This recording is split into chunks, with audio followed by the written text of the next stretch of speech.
I was a 25-year-old and thinking how to be in politics myself. People said you need a godfather. How do you find a godfather? Dynasty has helped women get into politics. If there was little or less dynasty or no dynasty, it would have been harder for women to break through. There are so many women who might just want to break away from family for different abusive, conflicting reasons. They might not want to stay with their families. They find support systems in friends. Politics is just a tool for us to change policies also. Men as allies is super important. We do not want to outnumber them. Who comes to your mind when I say founding fathers of the Indian democracy? Quite a few, right? But who comes to your mind when I say the founding mothers of the Indian democracy? The women who raised our nation. And there were 15 of them. Yet, we don't recall any. Today, I happen to speak to a political entrepreneur who is hell-bent on enhancing the representation of women in political leadership. She's someone who believes that political innovation is social innovation. Kanksshi Agarwal is the founder and CEO of India's first incubator for women in politics, Netri Foundation. Some facts from a conversation that had me truly stumped for words was when she said that over a period of 75 years since independence, there has been only 10% increase in representation of women in the parliament. Or the fact that the allied services industry around politics is a $3.5 billion industry waiting to thrive. And running a not-for-profit organization, she did mention something that truly had me thinking. The fact that not-for-profit organizations ideally shouldn't even exist in a utopian world. But here we are, not living in a utopian world. And now, let's hear what this CXO talks.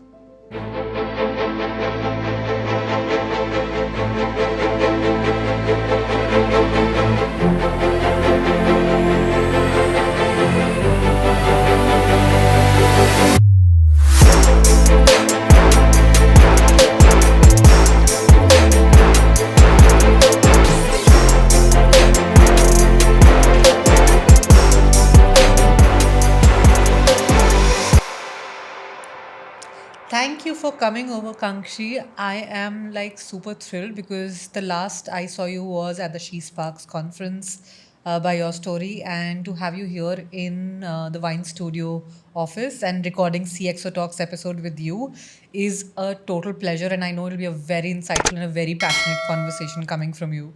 I am glad, I'm thrilled. And the moment we met, we knew that something's happening and this is how it is going to be. Starting is my pleasure. Indeed, something is definitely there.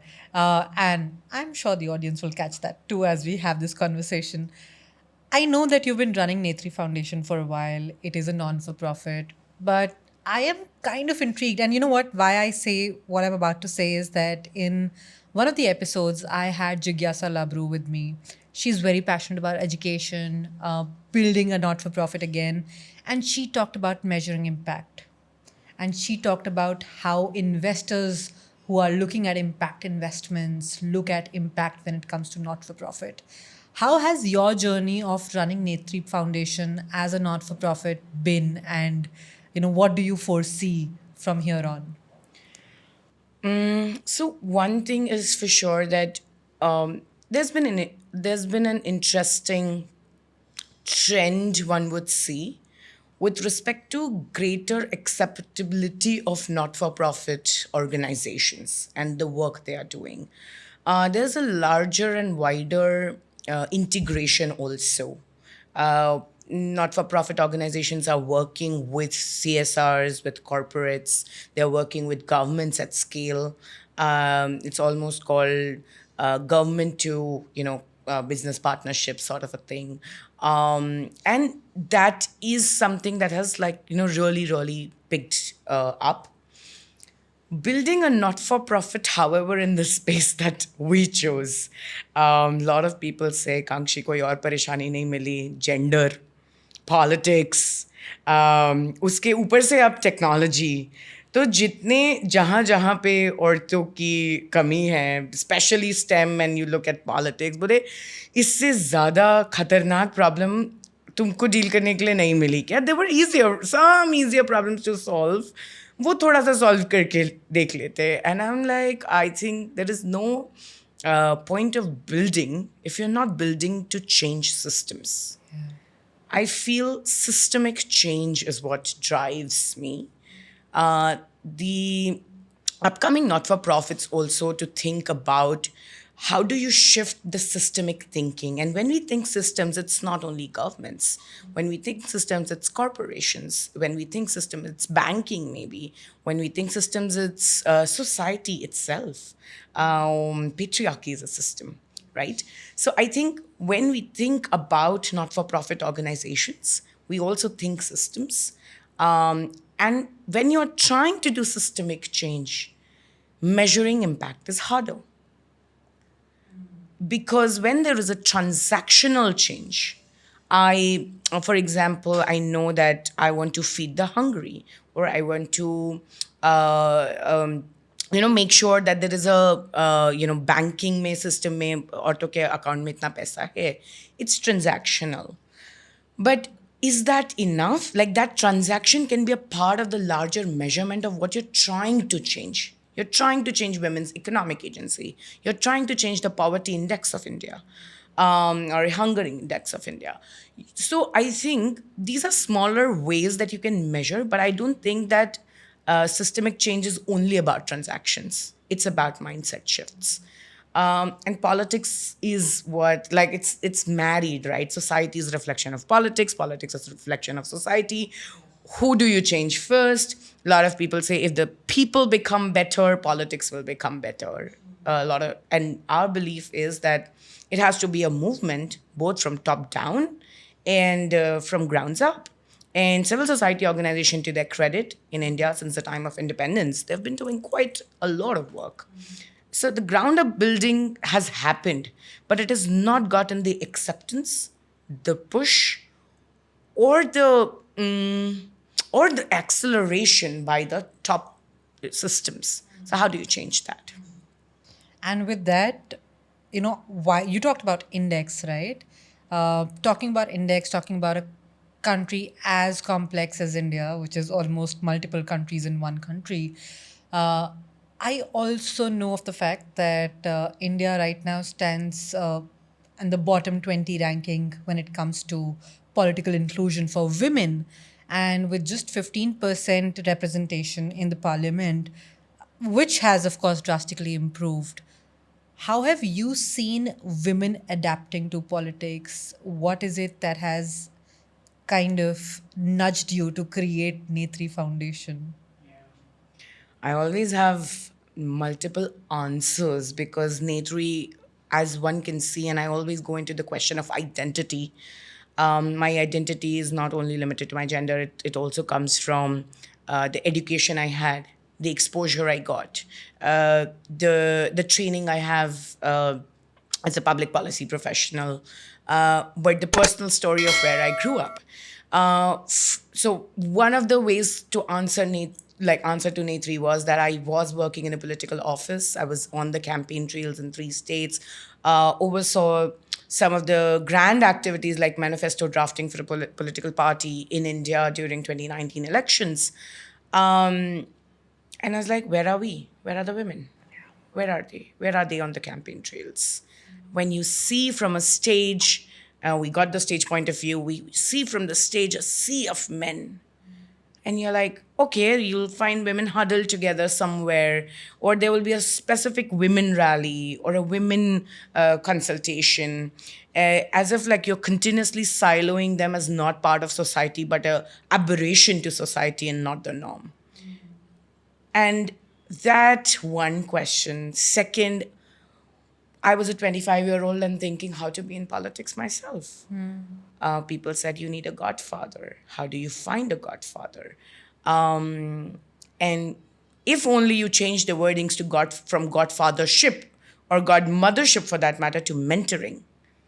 That is how we shifted Netri, right? Like, and we said that there needs to be mentoring models. That was second, that how does a young person or a young woman in the country says, I want to be in politics, and they find a solution that this is my pathway. And Netri is building pathways. It's building a one-stop solution for women to be in politics. The third answer is, and now I will come to some data, as we are data obsessed. We live in times of data obsession. Yes. Let's think of it. In 1954, the percentage of women in Indian parliament was 5%. 75 years later, Amrit Kal we are entering into, come to 15%. This is a roundabout. 9%, 10% increase over 75 years. Anybody who understands ROI, return on investment, right, understands that how little would have we invested in our women, that there is like almost 10% increase over seven, like, this is heartbreaking. Second, 15% is still in the parliaments. We have we have so many states, and that's where we talk about India's federal structure. At every state, its requirements, its resources, its culture is different. You talk about states, and there are 0% representation states. There are close to 11-12% representation states, but the average comes down to a bare 9 to 10% again. Now we come and change the story. The 73rd and 74th Amendment, 25, 27 years ago, 1992, 93. Oh, it's almost 29 years ago.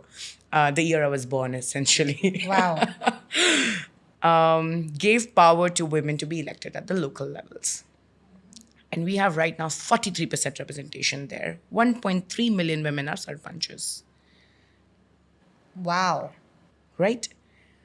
There are narratives around it that they are not the real women, they are proxies and they are dummies, and how the political masters have sort of abused that structure to, place people.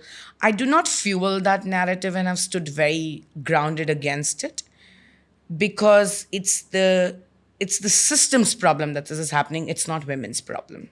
So never say that, oh, but women are dummies. They are being made to be dummies by the systemic problem. It's a crime to impersonate a person in a public office, but then we have concepts like sarpanchpati, and they take oaths publicly. From there, but still, think about it. 1.3 million में मैं ये कहती हूँ 50% औरतें भी सही नहीं होंगी, 40 भी नहीं, 30% भी नहीं, चलो 10% औरतें आपको लगता है कि they should have a journey upwards. There are no ladders for women in politics to climb. They're there, and they return back after the reservation is rolled. So how do you create a sustainable pipeline of women who are aspiring to be in politics, who are also retiring from politics? There is no concept कि हम वहाँ पहुँच गए तो हम हमेशा वहीं रहेंगे. You have such a big life.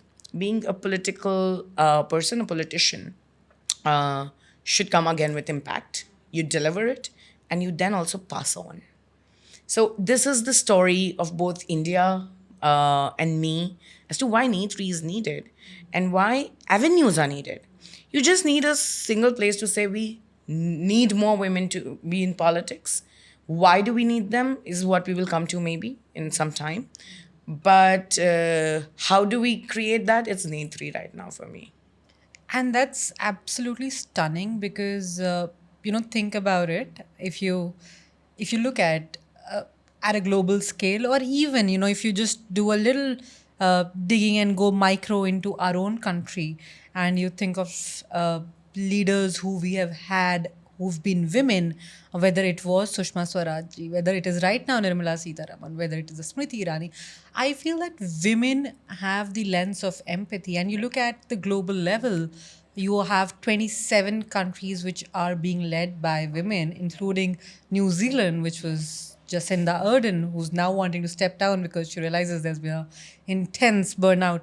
But despite having said that, I think there's a lot of authenticity to women, and the lens of empathy and seeing problems as they are and also digging further, I think, is one thing that women are innately very adept at.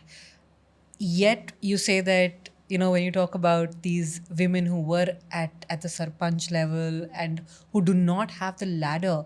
So tell me this, how can these ladders be created, and what is Netri doing to create those ladders? What are those gaps that you are bridging and enabling these many women to really grow and find that ladder and grow and not be looking for a godfather or a godmother figure? Yeah. You mentioned some of very critical names in the Indian Parliament and in the contemporary Indian politics. Um, the one of the things that and heard Smriti Irani ji speak about, and especially when you also mentioned the IPU index that we are like below 20, from the downwards we are 20th ranking. It's 148, 149 ranking that we are on. I think it changes depending on what the parliament percentages are at that point. Um, she said a very critical thing. The 1.3 million women that we are talking about, then we are also going to talk about the ZPs, the Zilla Parishad Adyaksh There are municipal councillors. We are like still forgetting so many grassroots leaders, right? Their counting and their numeration. When this kind of international indexes are also made, they fail to understand Indian politics. And that's a point that she's validly made. That I think the ranking system in itself needs to change and take into account and acknowledge these women first.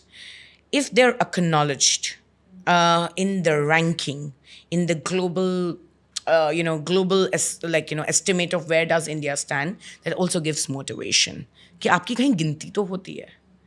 हम इन औरतों को अंदर गिनते हैं और जब इनको बाहर गिनना भी चालू करेंगे, मुझे लगता है कि वो एक पॉलिटिकल पार्टीज पे एक दूसरा तरह का एडवोकेसी प्रेशर भी होगा. That your women in the country are being counted. You have so many great women. Please bring them up. I think there should be a sub-index on how much this should be done. So that's a very, very international perspective on how we can motivate women by first acknowledging them. But specifically speaking on pathways, we do a journey map of different leaders, men, women, both. Unfortunately, we get a lot more men maps because men have traversed those journeys. But look at the kind of profile you need to build to be a woman in politics. And I quote from a study by Amitabh Basu, which is about dynasties. Dynasty, as it is called out for whatever good, bad, ugly, right, wrong reasons. A dynasty has helped women get into politics. If there was little or less dynasty or no dynasty, it would have been harder for women to break through. It's essentially because it comes down to familial structures also providing the protection that sometimes women need in politics. To talk about that is one. To acknowledge what is a good replacement for a familial structure to build that structures and supports of trust, community, sisterhood. There are so many women who might just want to break away from family for different abusive, conflicting reasons. They might not want to stay with their families. They find support systems in friends. They find support systems in larger community, at workplaces. और बहुत सारे political parties बोलते हैं हम सबका परिवार होते हैं. जैसे कोई भी आइडियोलॉजी में जाइए आप, वो बोलते हैं ये परिवार है. वो परिवार फिर वो क्या फेमिलियल स्ट्रक्चर्स को कैसे उस ट्रस्ट के साथ रिप्लेस कर पा रहा है? Because you need that kind of trust. You need absolute trust in politics. You need deep relationships, but you also need to understand that you have to be an opportunist. And there is nothing wrong in it. A lot of time women feel the burden of नहीं मेरे को नहीं opportunity मिल रही है तो मैं तो यहीं रहूँगी. No, you're just another human being. You need opportunities to grow. And if even a family will pull you down, you will break out of it, right? For personal growth, for spiritual growth, similarly for political growth. You have you can choose this family. And that is second. When we do this leadership journeys, like reading of the leadership journeys, we see इस इंसान ने कहाँ से शुरू किया था. And a poster girl for Netri could be, I always say, is Jyoti Mani. She's a member of parliament from Karur. A proper panchayat to parliament की journey, panchayat से पार्लियामेंट की जो जर्नी होनी चाहिए, वो सरपंच बनकर आई, 19-21 की उम्र में उनने फिर एक वो तब इंडिपेंडेंट सरपंच बन के आई घर पे. There was no political father as such. She traversed the journey, joined a political party, contested an election unsuccessfully, got an MP ticket later, is a member of parliament currently. We need to put these journeys out in the public for consumption, and this is just one. We recently concluded a project with government of Odisha where we have made graphic novels out of 30 women Zilla Parishad Adhyaksh, which who are, by the way, 70% in representation. 70% representation of women at a local level in local governance is incredible. It happened for the first time. It happened in Odisha last year. We have put the whole stories down in graphic novel formats, and you can see each woman's journey. One is to learn from these journey. And what Netri is right now doing is building multiple pathways. And the newest and the most open pathway right now is become a political professional. And we are normalizing that. What is a political professional? Not only becoming a queen, yeah, we become queen makers also. And now I can go into that how politics is changing. And with politics changing, with technology coming in, you look at every election being managed through election management companies who are working very closely with political structures. They may be allied services, but it's a great ground to understand politics. If you're not getting a direct entry in, because I told you entry barriers. Entry barrier could be families, could be no access because of caste, gender, creed, money, community, no time to study, whatever. So many entry barriers. Then how do you get breakthrough in the political system? The political ecosystem is about election management, is about policy dialogues, is about policy chairs, is about policy jobs. You get into the system. जिनको पहले कभी मौका नहीं मिला है उनके लिए एक मौका भी बहुत important होता है. And Netri is creating those maukas, those opportunities. We call them micro actions in politics. Take your micro actions. Become a campaigner. Join a political consultancy. It's a $3.5 billion market in India. Wow. Yeah, and if I have to talk about women's representation there, it's worse than politics. Okay. It's 1% at the field staff level and not more than 5 to 7%, depending the range, in the campaign management level. And something that also comes to my mind is a dot that I'd like to connect. The reason you said that women, especially when it comes to dynasty politics, women become the path to politics for women becomes much more seamless because of one, the first thing being safety, Yeah. right? The protection that familial connections offer. So does this also have to, this representation and a very skewed representation have a lot to do with safety and protection? It does, to an extent, and it's still not seamless for women who come from dynasty. They do have challenges. It's just like a tad bit easier because patriarchy continues to exist even with familial structures. But women's bodies have been made sites of violence for multiple reasons, right? For domination, for control, for incapacitation, for revenge. Just think about this and it covers it all. The first protection that anybody wants to give is to a woman's body, which is very important, sure, because it is the body, it's the vessel that carries me essentially. Second would be the mental health part of it. And also, like, this whole motivational or spiritual breaking down कि तुम नहीं कर सकती हो, तुम में नहीं है काबिलियत, etc. वो हर जगह हो रहा है.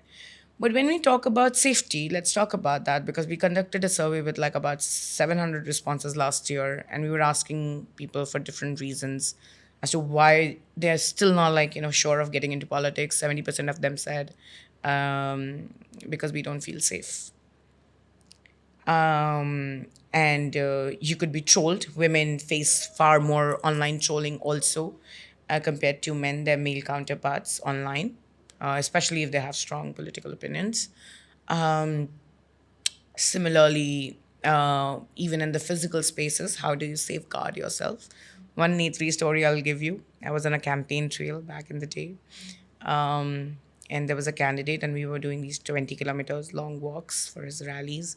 And his wife and I, like, there's no business bonding with the wife of the candidate, right? But they sure take part, and they're very, like, upfront. But why would they, like, want to hang with me? I'm just another campaigner joined from whatever. And we became friends sorts because we were finding toilets on the campaign trail and there are none. And they were like, okay, when we'll go to the toilet, we'll look out for each other. Uh, Point number one, you can't even talk to a man about it. It's considered taboo. Especially think about all sorts of people that join rallies. It's not like all, comfortable, English speaking, whatever, a certain kind of, when we would consider would be less misogynist. No hope there though. But just saying that, you can't even talk about that. And second would be the safety, that I need to be protected. औरतों को जब campaign trail पे ये political consultants भी ले जाने की बात करते हैं, बोलते फील्ड पे वो रात को जाके अचानक से सर्वे नहीं ला पाएगी ना, मतलब वो उसको बहुत दूर दूर नहीं भेज पाएंगे, उससे डोर टू डोर नहीं करा पाएंगे, it will tyre them out. उनकी प्रोटेक्शन कौन करेगा? बहुत वो होते हैं लड़के तो कहीं पे भी रुक जाते हैं. I always say that this is a proper boys' locker room kind of a problem also, or boys' hostel room problem. I say it more specifically, that you don't want to clean your mess. So you'll not invite a girl, a woman friend, or even your mother to your room. You're like, bahar mil lete hain.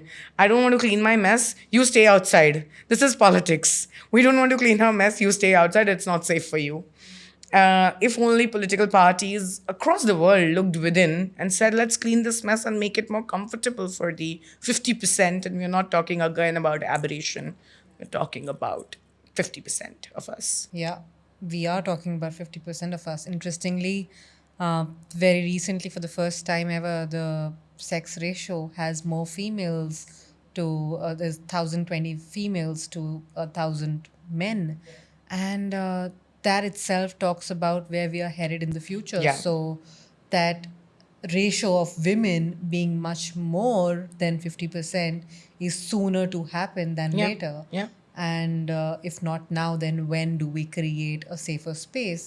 And Yeah. that cannot happen without women in politics. And I also feel that कि अभी वो बच्चियाँ आ रही हैं, उनको कितनी generation लगेंगी to be able to create that safe space, क्योंकि हमें कितनी जनरेशन लगी हैं जहाँ पे ये आउटनंबर हो रहा है या इक्वल भी पहुँचा. It's not about outnumbering. I don't think it's about outnumbering anyone. It is, and critical mass is important. It changes behaviors in a room, in a public setting. We also need to make sure that these 1,020 girls survive. And when I say survive, it's on the nutritional value. How much food do they get? What kind of education do they get? Are they going to be in public spaces? Are they going to be rendered to the private enclosements of their houses? We really have to think about how women can be in public life. And it does not only mean politics. When we also say politics, we are saying public life all throughout. And politics is just a tool for us to change policies also. We're very clear that we want to make sure that this political representation is not for the sake of. We don't want women in the parliament also sake of. We also don't want women who do not have gender forward agendas to be there for the sake of.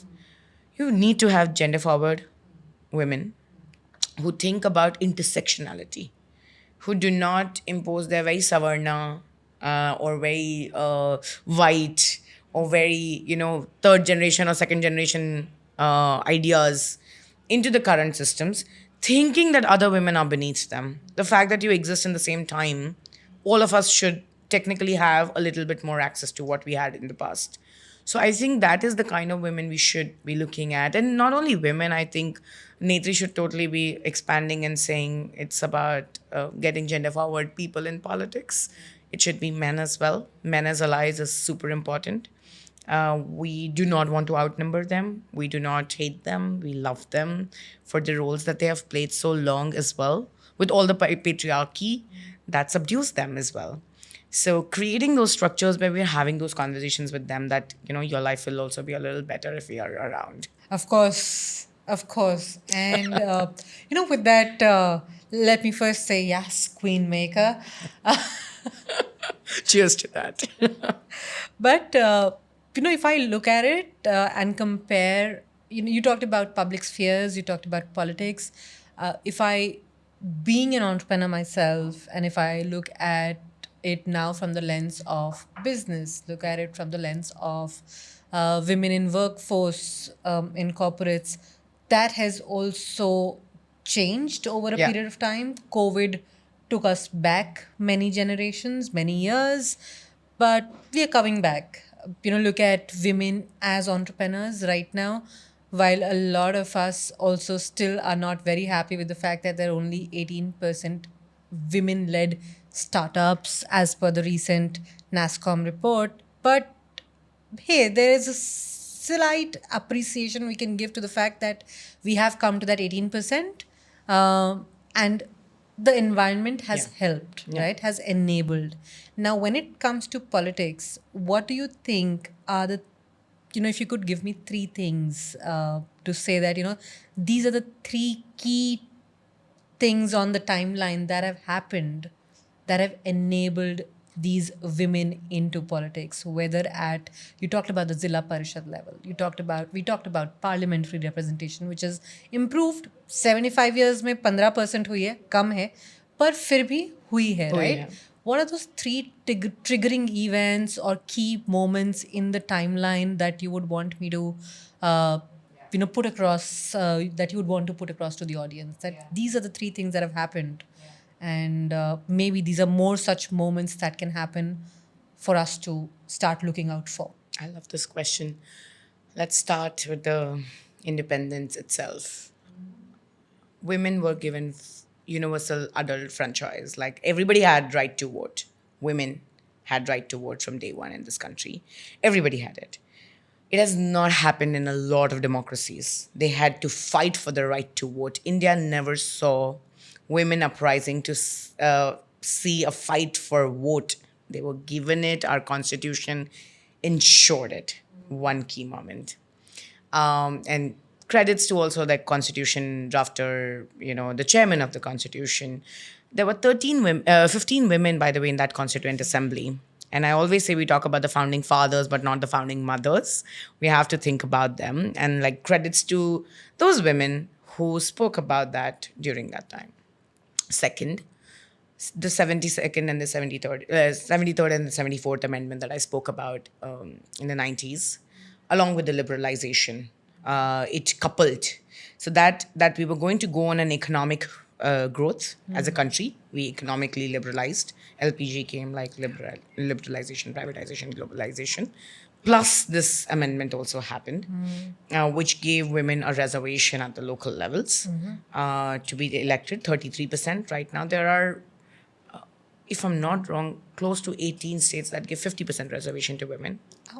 And at the local level, and women for example, in my state, the representation is like 52% at the local level, Madhya Pradesh. And from there, the third moment which is a key moment, which has not happened. It was in 2013 that Rajya Sabha passed the Women's Reservation Bill for similar things to be happening at the MLA, legislative and parliamentary level. But the bill has been pending. It lapsed in the parliament. It's 25 साल पुराना bill again, जो कि pass ही नहीं हो रहा है. So it's a moment which has again united the women of the country to keep talking about it. Political parties are coming together to talk about it. All parties in their manifesto promise that they will pass this bill. They have not passed this bill, but that will be the third key moment. We are waiting for it. And of course, the birth of Netri in 2019. Absolutely. I'm kidding, but I think we needed more, focus on the fact that political innovation is social innovation. And I will wear my entrepreneur's hat because I've spoken to you more like a policy and a political whatever professional, but I'm also talking to you as an entrepreneur to think about making these organizations like ours sustainable, to think about how do we run it in a way that it is most accessible, It gets government support, it gets people's support. So we have to manage a lot of stakeholders. One could call them clients in the business parlance. Netri is also moving towards having a technological solution, which is called Access Polity, to democratize political policy jobs in India. Nobody should have to look for, I want to get into politics and policy. I want to at least try a campaigning. I at least want to try a policy job at a government office or any policy think tank. They shouldn't like look too far. They should be just like typing accesspolity.com and they will, get the options. It should be that simple, right? So democratizing the space with technological innovations is really the need of the hour. And not for profit or not, but these kind of solutions are required in a very private, public society coming together manner. Absolutely. So all three stakeholders, in fact, governments. Yeah. And I think, with something like access polity, the intention also is to make political opportunities available irrespective of gender. But the fact that there is a platform where, you can look forward to and you don't need to figure out the how, I think is a very important step in the whole political innovation. And kudos to that. Also reminds me of the fact that, you talked about the third key triggering moment we are awaiting to happen, which inshallah will soon happen. Is also the fact that UN SDGs, the Sustainable Development Goals, goal number 5 talks about gender equality, inclusion, and how has that as a goal being made aware to all the countries kind of impacted political inclusion for women? I would also say COVID as a year was also a spark moment when you saw so many women leaders across the world leading their countries effectively out of COVID crisis. And that was another moment one could say that, there was a lot of inspiration that why like more women should lead. A lot of people started talking about, I want to be a Jacinda in India, and we can be like, you can be yourself in India. But now tying it to SDGs, essentially because that goal, SDG 5, and 5.5 specifically mentions larger representation of women in political ecosystems across the world. Gender equality to be put on that kind of an international map, but very heartbreakingly, only recently, UN Secretary General held a meeting and said, post COVID, now the new stats are that it will take us 300 years to achieve that kind of inequality. So there's heartbreaking. So we are in that process. We take 5 steps forward and 2 steps backward, but we are doing that. We are in that process, but I think that has been put on the map. A lot of organizations, and I would say Netri's work can't exist if a lot of women-led organizations on the ground which do SHGs or they work with women in education or their social learning skills or emotional learning skills or artistic learning skills. They're doing so much work in economy and entrepreneurship. Like what you are doing also through your conversation, our work can't exist. Our work exists on the shoulders of the women who have come before us. And who are continuously working to prepare women कि चलो हमने social barrier break किए, थोड़े से economic barrier break किए, अभी political barriers भी break करने का समय है. ये बिल्डिंग है ना, बिल्डिंग तीनों पिलर आप मतलब मुझे हमेशा लगता है कि बिल्डिंग में आप एक एक माला बनाते हैं, पर पिलर जो होते हैं वो आप तीनों साथ में खड़े करते हैं. सोशल, इकोनॉमिक, पॉलिटिकल साथ में राइज करना पड़ेगा. बट मुझे ऐसा लगता है that all this, and I think SHG movement by Ilabin Bhatt, who recently passed away, what an inspiration. When she started SHG Seva, governments were not like open to that idea. Right now, every government has lakhs of SHGs themselves. I think that is also a breakthrough movement in Indian history for bringing women where they have come. And that's fantastic. We have more women with more money, at least in their bank accounts. Whether they are in the labor force or not, that's another debatable thing because of the COVID and etc. Many reasons. But again, to think about it, politics also needs you to be surrounded with these structures of social, mental, financial, health infrastructures. I think what you talked about in one of our conversations a while ago was also about that critical mass to come in. Yeah. Right. So while Seva happened, it gathered momentum only when there was a certain critical mass and the impact was measurable. Now, with what you're doing with Netri and with women getting all the more visible in politics, whether at the forefront or as a part of the force in the allied services, I think once the momentum starts building, is when things will start changing and the measured impact will be very visible. Yeah, and Netri can't do it alone. We need more Netri-like organization, Netri support organizations. There are multiple organizations now coming up in this space, and very happy. I'm like always delighted कि चलिए चार लोगों से same तरह की बात कर सकते हैं because we are entrepreneurs. We call ourselves political entrepreneurs. We have to think about sustainability. We have to think about revenues sometimes, grants. It's a proper money conversation that we have with philanthropists or grant making organizations. You have to talk about that. You still talk about gender in the whole process. You try to understand the nuance of politics because politics just इसलिए नहीं होगा क्योंकि आपने झंडा उठा लिया है. आपको ये तीनों को फिर टाई करके फिर आउटकम भी देना है. और वो आउटकम किसके हिसाब से होगा, वो किसी के भी. पॉलिटिक्स ऐसी चीज़ है कई बार किसी के कंट्रोल में नहीं है. तो only thing that we can control is building that pathway. आपको माइंडसेट, स्किल सेट और अपॉर्चुनिटी. एक्सेस पॉलिटी आपको अपॉर्चुनिटी देता है. नेत्री के ट्रेनिंग प्रोग्राम्स आपको माइंडसेट और स्किल सेट देते हैं कि आप उसको बेहतर अपने लिए कैसे यूज़ कर सकते हैं. You get into the political ecosystem is our job. What do you do with it? How you flourish? Which party you go to? Really, something that we don't talk about. Essentially, because we also are completely non-partisan. You can't do this with one party, and no party is good enough for women right now anyway. But all of them doing what they can have done it to a level that they have brought these women up. तो मुझे ऐसा लगता है कि उनके बिना ये नहीं हो सकता.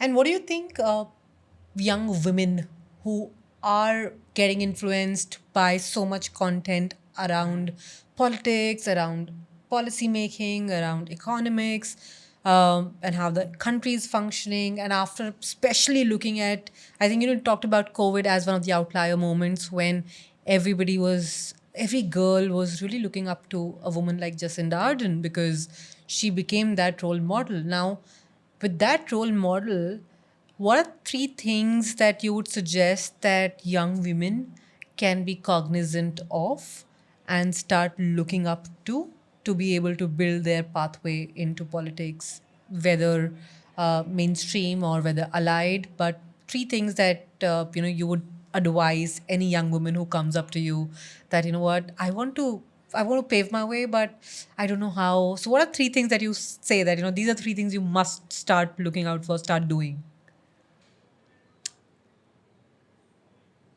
One thing is when you are in college and just getting out of it, and we are specifically talking about young girls, your life has just begun.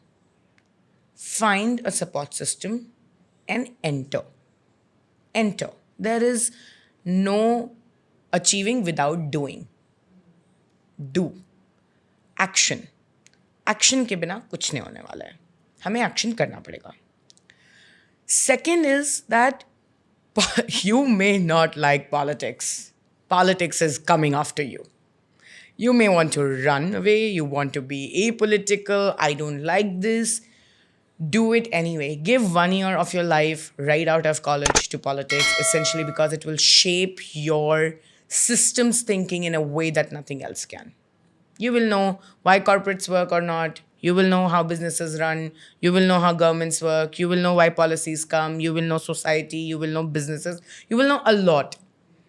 You will be a treasure trove even in corporates after that. Give that 1 year to politics. Commit that. Third is build your sisterhood in college. Wherever you are, even in corporates, and this is like universal advice, build your sisterhood. Find a community which cheers you, amplifies you, creates opportunities for you, and can be that alternate structure outside your echo chamber. They need not be your friends. When I say sisters, it's a sisterhood. They need not be your friends. They need to be the women who believe in you. Find a good mentor. Mentorship में invest करना mandatory है. Find a good coach, a mentor, and choose your mentor. You will choose your mentor. Be very specific about how do you choose your mentor. Lovely. How do you choose your mentor?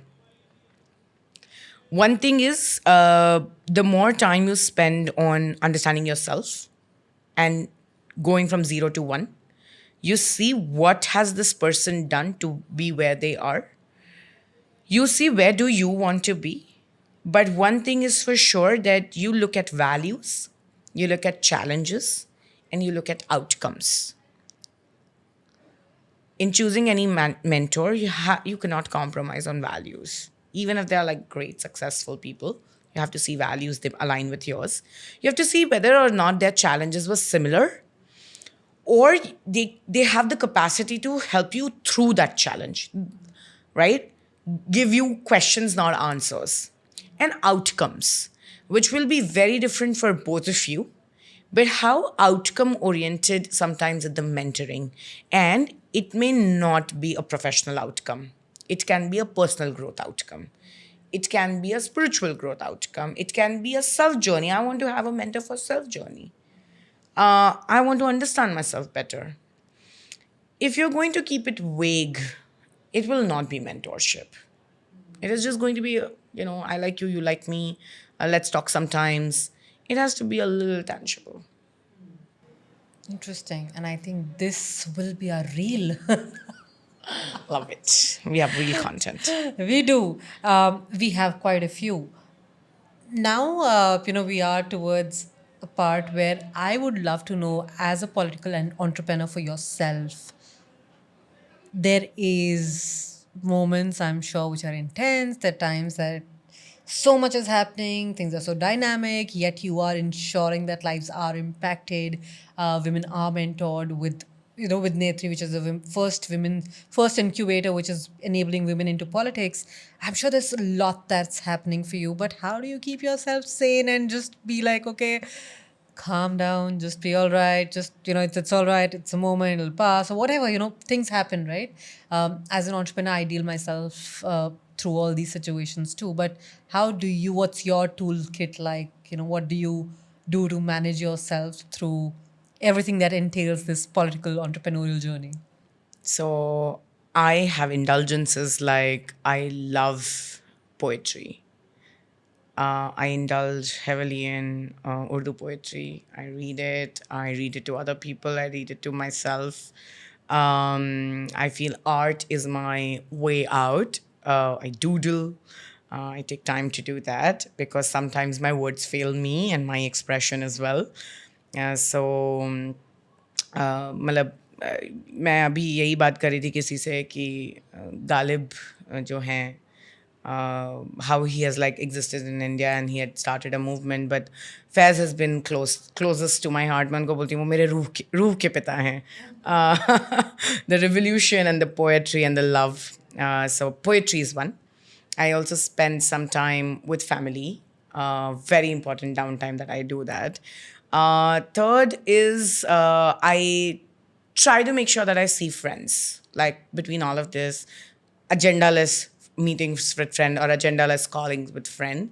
That is important, and I love food, so I try to find new places with good cuisines. That's what I do. Interesting. Yeah. And I mean, I am totally up for requesting you to share some couplets or poetry from whether Faiz Ahmed Faiz or from Ghalib, whatever works for you. If you are in for it, I'd love to hear that. I'm sure the audience Yeah. will cherish it. Actually एक जो सबसे खूबसूरत फैज़ की जो नज़्म है वो है मुझसे पहली सी मोहब्बत मेरे महबूब न मांग, मैंने समझा था कि तू है तो दरख्शाएँ हयात, और तेरा गम है तो गमे दुनिया का झगड़ा क्या है, तेरी सूरत से है आलम में बहारों को सबात, तेरी आँखों के सिवा दुनिया में रखा क्या है. I always go back to it from the point of view of the love for the country, like Faiz wrote it, but it was also Pash who says सबसे खतरनाक होता है आपके सपनों का मर जाना. That has kept me alive, kicking, because वो बोलते हैं कि जब मतलब क्या बोलते हैं कि ये जो पुलिस की मार होती है ये सबसे खतरनाक नहीं होती, फटी जेब खतरनाक नहीं होती, बस सबसे खतरनाक होता है हमारे सपनों का मर जाना. So that kind of inspiration that we get from poetry. And मतलब हम बहुत सारे इसमें सारे इसमें एक धुन ढूंढ सकते हैं. वो ये है कि how do you keep looking at the world like it's your oyster, but at the same time keep removing yourself from it. So that's what. Beautiful, and thank you for sharing that. Yeah. And मैं एक बात बोलना चाहती हूँ, in the work we do, for businesses it's about scaling to a level where you achieve massive heights and bigger employership, etc., etc. But I think for not-for-profits organization, the aim should be to not exist. Wow. Why do you say that? Yeah, because and that is what I deal as an entrepreneur on daily basis. Because in a utopian world, not-for-profit organization, civil society shouldn't have to exist because all the evils, all these problems are dealt with. The society has transformed itself. The governments have taken care of the needs of the people. Private businesses are doing so well that everybody's an opportunity in personal and professional growth. People are finding themselves time to go in, have leisure time. 24 घंटे काम नहीं कर रहे हैं तो वो बहुत fulfilled society है. Not for profit societies are trying to fill the gaps that all these institutions are failing. And the idea should be that Netri shouldn't exist after 10 years, shouldn't exist after 15 years. And the gender gap in politics should be filled. And with not representation as tokenism, but effective identity representation of all genders.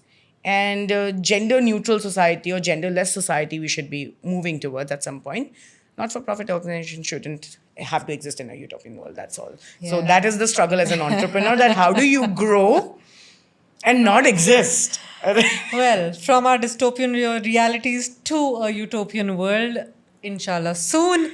But with that, you know what? We have our own ritual at CXO Talks, and which is that every CXO and every CXO that I've spoken to in these conversations has left me so enlightened and so much insightfully, grown into the person that I'm growing into with every conversation. I had the honor of speaking to Mabel the last time. She is the founder of Open, which is a neobank and which also happens to be the 100th unicorn in the country. And she left a question for you. So every CXO in this conversation leaves a conversation. Every CXO leaves a question for the next CXO. And Okay. Mabel has left a question. So the question is that what was your biggest failure and how did you cope with it? Okay. My biggest failure is largely personal. Uh-huh. Okay, I'll talk about it. Wow. Mabel has really left me enchanted with this question. My biggest failure is to not be able to fit in the society that I was born in. And I say this with respect to my family. I don't think I've become the best daughter I set out to become, essentially because I never made it to an IIT. When I went to an engineering college, I did not take up a corporate job and I instead went to TIS. I have disappointed my parents at each step with this life that I've chosen. But they are the biggest cheerleaders. I know how they struggle with it because they love me and they are always there. But I know in the hearts of the hearts, they will still want me to sit down and write that JE paper or UPSC paper once more. And how I've dealt with it is by building conscious choices and communication with my parents. My biggest success is the fact that we still sit down at the table, have the most charming conversations. They're the first people to know everything that I do. They're the cheerleaders, they're supporters, and this is the journey of failing them every day and building that space with them, that I'm not the best daughter, but I think I'm trying to become the best version of myself, and I may have a purpose. Even if I don't, I want to live this life a little bit more fully outside what society set out for me to do. Kanksshi, this touched my heart, and I know for sure that for a lot of young girls who will be listening to this right now, now that I see your eyes are wet too, I know this will touch a million hearts. Thank you for sharing that. Thank you for being vulnerable. And can't thank Mabel enough for asking this question. Uh, please have some water if you would like to. But this is a really wholesome conversation, and thank you so much for being that candid. Now is the time when you can take a deep breath and you can pass on a question to the next CXO. Now it's your turn. I am not topping this one. This is brilliant. Thank you so much. I would want to know from the next CXO if they are the next unicorn builders. Woohoo! How All many right. were like is this person building other women unicorns? You know, businesses. Yeah. Yeah.